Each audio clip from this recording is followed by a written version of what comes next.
Hola, soy Victoria Munilla. Bienvenidos al episodio Análisis de Inventario. En este episodio vamos a hablar de cómo analizar los resultados que hayamos obtenido después de haber realizado el conteo de inventario que vimos en el episodio anterior. Veremos las variables que tenemos que tener en cuenta en nuestros análisis. Hablaremos de qué cifra de coste de producto es aceptable y de qué son el inventario perpetuo y el inventario financiero. Vamos a ello. ¿Cómo analizar los resultados de inventario? Una vez hayamos cerrado el inventario, deberemos analizar los resultados del inventario. Analizaremos dos aspectos: resultados totales y resultados de gasto por artículo. Realizaremos un análisis tipo embudo, comenzando con las cifras más generales y globales y expandiendo posteriormente el análisis a datos más particulares para refinar y completar el análisis. El primer resultado a analizar es el gasto total de coste de producto en porcentaje. Revisaremos si la cifra de coste real en porcentaje es adecuada según la estructura de costes del negocio y si presenta desviaciones respecto al coste ideal también en porcentaje. Si la cifra del coste ideal en porcentaje no es adecuada a la estructura de costes del negocio, deberemos analizar la estructura de nuestra carta. Por ejemplo, con un análisis del Product Mix. Quizá tengamos un porcentaje alto de promoción, un desequilibrio en las ventas entre producto con alto y bajo coste, o simplemente unos costes en algunos artículos altos que están tirando del coste global hacia arriba. También analizaremos las cifras globales de coste de comida del personal, desperdicio, etc., ya que pueden estar alterando de manera significativa la estructura de costes. En todo caso, estamos ante un problema de planteamiento del negocio. Pero también puede ocurrir que nos encontremos con una diferencia entre el coste real y el ideal. En este caso, nos encontramos ya con un problema operativo, por lo que descenderemos en nuestro análisis a las diferencias por artículos entre el gasto ideal y el gasto real.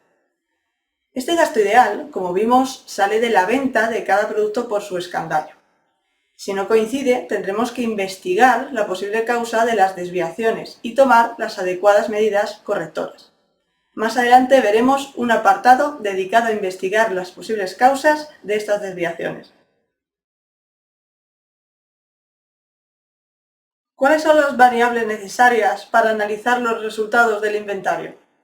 Normalmente, el sistema informático que calcula el coste ideal nos dará varios datos: el gasto real en unidades, el gasto real en moneda, que sería el precio de la unidad de medida por el número de unidades vendidas, el gasto ideal en unidades, el gasto ideal en moneda, las diferencias entre ideal y real en unidades y en moneda, el porcentaje de diferencia, que sería la desviación entre el uso ideal, el stock final en unidades y en moneda y la venta realizada en el periodo del inventario. Así pues, del inventario obtendremos varias cifras muy importantes. Coste de producto real en moneda, que se incluye todo el producto gastado, ya sea por venta o desperdicio de cualquier tipo que constituye el gasto de producto. Hay que recordar que esta es una cifra financiera y es la más importante. La cifra de coste de producto no busca causas, explicaciones o trata de emprender acciones. Refleja el gasto real que hemos tenido en un periodo independientemente de las causas o los responsables. En porcentaje representa la parte de las ventas que estamos destinando a pagar las mercaderías. Si es alto, podremos investigar con el resto de cifras qué podemos hacer para mejorarlo. Pero no nos deberemos preocupar de un coste alto solo porque las causas estén justificadas o no seamos los responsables. La pervivencia del negocio está en juego. Otro punto es el gasto de producto real de cada artículo, en unidades de medida. Este nos dará el gasto real de cada artículo.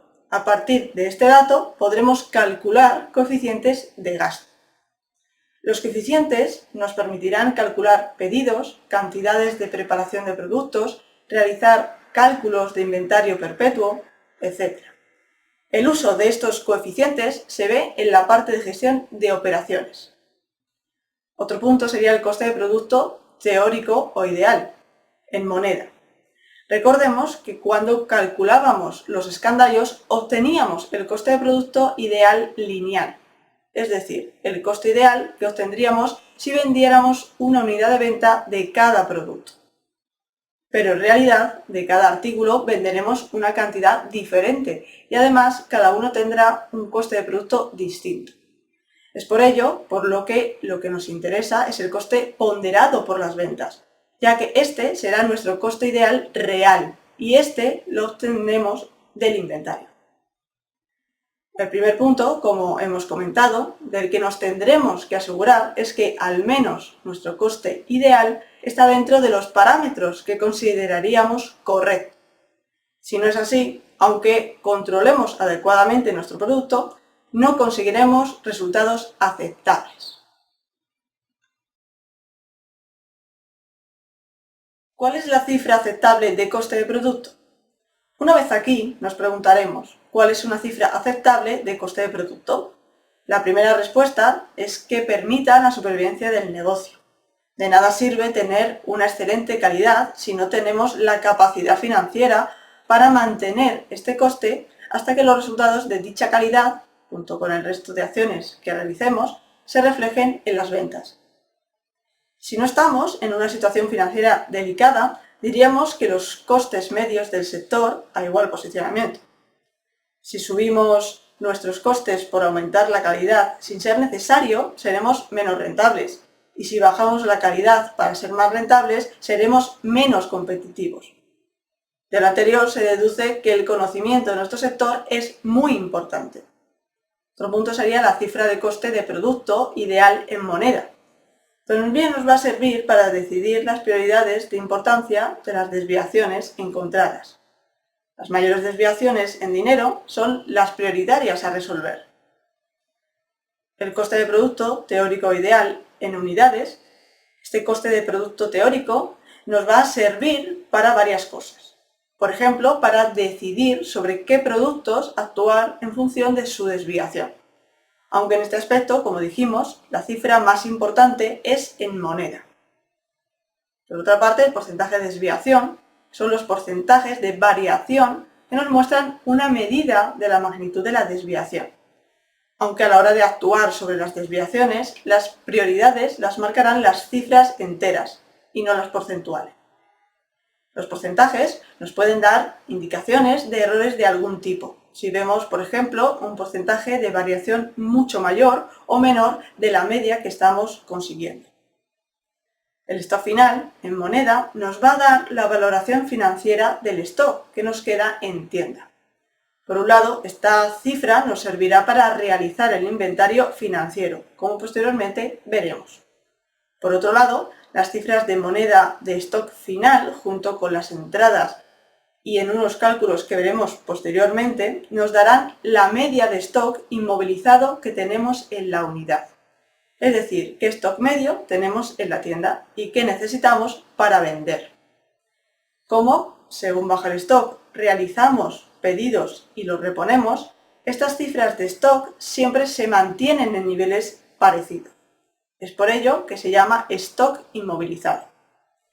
El inmovilizado es importante porque en realidad es un capital que tenemos invertido, destinado a realizar las ventas. Lo ideal es que, y esto depende mucho del tipo de negocio, el inmovilizado se sitúe entre 0,5 y 1,5 veces el stock necesario para vender una semana. Cifras inferiores pueden generar roturas de stock y necesitan varios aprovisionamientos semanales. Como generalmente el grueso de las ventas se concentrará en el fin de semana, generalmente, durante el cual no nos podemos aprovisionar, corremos riesgos de roturas de stock. Si las cifras son superiores, no solo estaremos inmovilizando más producto y por tanto capital, lo cual conlleva riesgos de caducidades y roturas, sino que también necesitaremos más cámaras, almacenes, etc. Tener en cuenta que el metro cuadrado de almacén vale dinero. Luego, cuanto mayor sea el almacén necesario, más deberemos invertir en el negocio. Otro punto sería el stock final, en unidades. El stock final, en unidades, lo utilizaremos principalmente para hacer pedidos. Y por último, la venta realizada en el periodo, que es la venta que se ha realizado entre periodos y nos servirá para calcular los costes. ¿Qué es el inventario perpetuo? Son muy interesantes los cálculos de inventario perpetuo, que, por ejemplo, realiza así. Se basan y calculan diariamente el nivel de stock en función de entradas y ventas. Nos facilita el acumulado y nos avisa en caso de que el stock de alguna mercancía baje por debajo de unos mínimos que nosotros marcaremos. Normalmente lo que veremos serán algún tipo de aviso cuando el programa detecte que el stock de algún artículo ha descendido por debajo de determinado nivel que habremos marcado previamente. Aunque este tipo de cálculos solo es posible llevarlos informáticamente, es importante conocer cómo los calculan los sistemas informáticos. En todos los casos, deberemos llevar al día la entrada de artículos de compra. Los gastos, sin embargo, se pueden calcular de varias maneras. En función de las ventas por artículo y el coeficiente de gasto ideales, que irá en escandallo. En estos casos, toma la venta en unidades por artículos y la multiplica por la cantidad de cada referencia que aparece en el escandallo. El problema de este cálculo es que está referido a un ideal. El programa entiende que lo que gastamos es lo que aparece en el escandallo. Debemos tener precaución en los artículos con diferencia entre el gasto ideal y el real mientras no podamos resolver estas diferencias, ya que cuando, por ejemplo, debíamos estar gastando 1, podemos estar gastando 1,5 y el stock de producto se agotará en la realidad más rápido de lo que calcula el programa. Otra forma es en función de las ventas en moneda totales y el coeficiente de gasto real, por unidades por cada 1.000 euros, por ejemplo. Se realiza con el coeficiente de gasto real, por lo que evita el problema anterior, pero por el contrario solo se puede calcular respecto a la cifra global de ventas, ya que por lo general casi todos los productos se calculan con receta. Como el porcentaje de venta respecto al total vendido varía cada semana, este cálculo es en realidad aproximado. Otra forma es en función de las ventas por artículo y el coeficiente de gasto ideal, que también irá en escandallo, corregido con un porcentaje de desviación en inventario entre ideal y real. De esta manera compensamos el posible sesgo del primer punto. Como desventaja, tenemos que prácticamente ningún sistema informático calcula de esta manera y que el inventario debe estar perfecto para evitar datos erróneos. También se puede hacer en función de las ventas por artículo y el coeficiente de gasto ideal, que irá en escandallo igualmente, corregido con ajuste de sobrantes entre faltantes realizados en el momento del pedido. Se basa en revisar en el momento de realizar un pedido que el stock que nos indica el sistema es el que realmente tenemos en la unidad y si no coincide, introducir una corrección.